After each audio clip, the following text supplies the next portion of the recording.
Hello and welcome back to my channel. My name is Maida and you're watching Maida Pours. Thank you so much for joining me today. I really appreciate that you are here to watch another painting with me. If it's your first time here, you are very welcome. And if you're a returning viewer, well, thank you so much for coming back. So nice to see you again. Today's pour, I'm doing another Extreme Sheen Pearl pour. I have this Extreme Sheen in silver right here. So that's going to be my pearl color. I have this mixed up with 1 part paint and 1 part floetrol with a little bit of water to thin it down, but I did mix this so it is still leaving a small mound in the cup. I do want this color to be slightly thicker than what I pour over it, okay? So what I have to kind of pour over it is going to be a straight pour, and I have 4 colors. The dominant color is going to be this Dioxaxzine purple, because I think that will make a really pretty contrast on the canvas. At least that's what I'm hoping. I have all of my Liquitex paints here mixed up with 2 parts paint, 1 part floetrol. If you want to see how I mix my paints, I'll go ahead and link that up in the description. I did add minwax to these paints. If you want to see how I put minwax in my paints, I will also put that in the description. So if you're curious about that process, go ahead and look in the description. So these are all mixed up pretty thin. The paint kind of leaves a trail on top of, you can, see it, but it sinks pretty quickly in there. It's not as thin as you can make it, but it's pretty thin. Next up, I've got this Quinacridone, I can't pronounce it, Quinacridone. Apologies for probably the butchering of that. Magenta in Liquitex Basics. Again, 2 parts paint, 2 parts floetrol, 1 part paint, quite a bit of water to thin it down. And then I mixed up a little bit of this neon pink by Artist Loft. Basically just for some contrast in there. I'm not going to use as much of this neon pink or this brilliant blue, but I want it to be in there. So that is that. So let's clear these paints out, and I'm gonna pour it into my mixing cup to do a straight pour. Okay, I am going to be pouring these 4 paints. I'm not going to use all of them. I think I want to use about 20 ounces of paint. I've got a 20 by 20 canvas that I'm going to be doing this on, and I do have probably 4 ounces or so of the Extreme Sheen. So I'm going to go up to about this line here, which is about 20 ounces. So that's about half, filling this up halfway. I'll probably end up filling it a little bit more than halfway, but I'm not trying to fill this to the very top. So I'm going to start with my purple. Again, I want purple to be the dominant color here. And then I'm going to pour in some magenta. And then I'm going to pour in some blue and some pink. Now, when I kind of dump in the paints from up high to do a straight pour, it's because I do want there to be some reactions in my mixing cup. So that's sort of my first layer. I'm going to do it again. Again, I'm trying to get up to like the 20 ounce mark here. I'm pouring some more purple. Some more magenta. Some more blue. Some more pink. And it's pretty much right at the 20 ounce mark, but I'm just going to pour in a little bit more purple, a little bit more magenta, a little bit more blue, and a little bit more pink. So I'm going to set these off to the side here. You can see what's happening in that. It's kind of pretty. I like when you do a straight pour and you pour all the paints in like that. I am almost always mesmerized by the beauty in the container for a moment. So I'm gonna put it right here. Hopefully that is nice and center. I've got a new up top filming system here, and I can't like see the camera as I'm doing this, so a little nerve-wracking.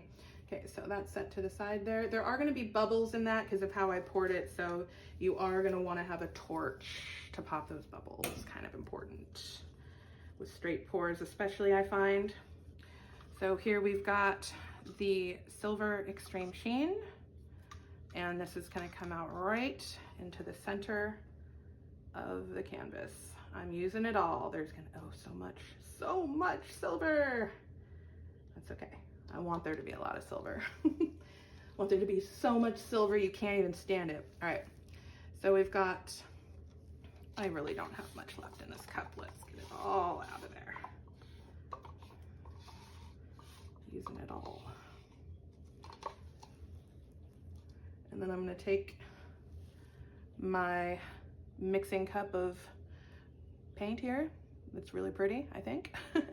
And I'm gonna pour that right on top.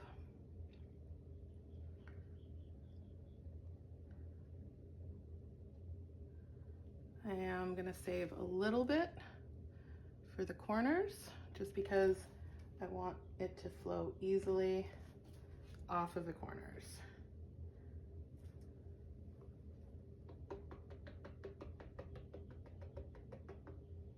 So that's pretty much all of the paint that's in there. Okay, see all these bubbles? I don't know if you can, but there's a lot of bubbles. We're gonna pop them. There's gonna be a lot of bubbles when you pour a straight pour. Kind of, you know, you get a lot of reactions, but you're gonna get a lot of bubbles. So as they pop up, just pop them. Be sure to keep that torch moving though, otherwise you're gonna burn the paint. So you wanna keep it a lot of movement, a lot of movement. All right, now we tilt.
Okay, this is definitely done. I've let this sit for quite a while. I clearly had to turn off the camera and then we jumped to here.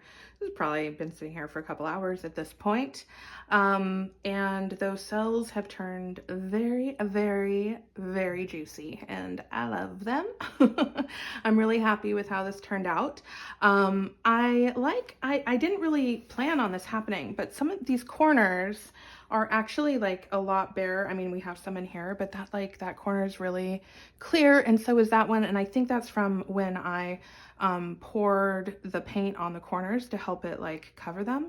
And I like how that looks. I think I'm gonna do that a little more intentionally in the future, because I like how it isn't completely covered. I like that. This corner especially. And then inside it has a real galactic look. I think it's really pretty actually. And these bright silver cells are exactly the contrast I wanted against that dark purple background. I don't know if in the sped up version, at a certain point, you know, I did decide to tilt the paint off a little bit more this side. And that is really just because you really need that top coat of paint to be really thin to get that really stretched out and thin to get those silver cells, pearls, whatever, to pop up. So at a certain point I realized they're not really popping up on the side. The paint was still moving a lot, so I tilted some off, and that's when all of these formed. So don't be afraid to kind of tilt and canoodle a little bit while you are watching the process happen. I know I can't stay away from my paintings. I'm constantly messing with them. So this is it. I love how it came out. I hope you enjoyed watching this as much as I enjoyed creating it. I do appreciate you watching. If you like this video, please do hit that like button. It helps out so much. And if you like watching acrylic paint pouring videos, well, please consider subscribing, because that is what I do here, acrylic paint pouring. So I'm going to bring you in for a close-up, but thank you so much for watching, and I will see you again next time. Bye-bye. Okay, let's go in for a close-up and take a look at these thick and juicy cells. This is exactly the contrast I wanted to see, that bright silver against the dark purple. I love how these cells in here really are true cells. They've mixed together with all the colors. They've got that pink and some purple and some blue. I love how this corner has that empty space, because it really creates a cool three-dimensional effect, I think, with the pearl cells. And yeah, it's lovely. I like the exposed center. Gives me that cool galactic feel. I'd love to hear what you think about it in the comments. And again, thank you so much for watching, and I will see you guys on the next one. Bye-bye.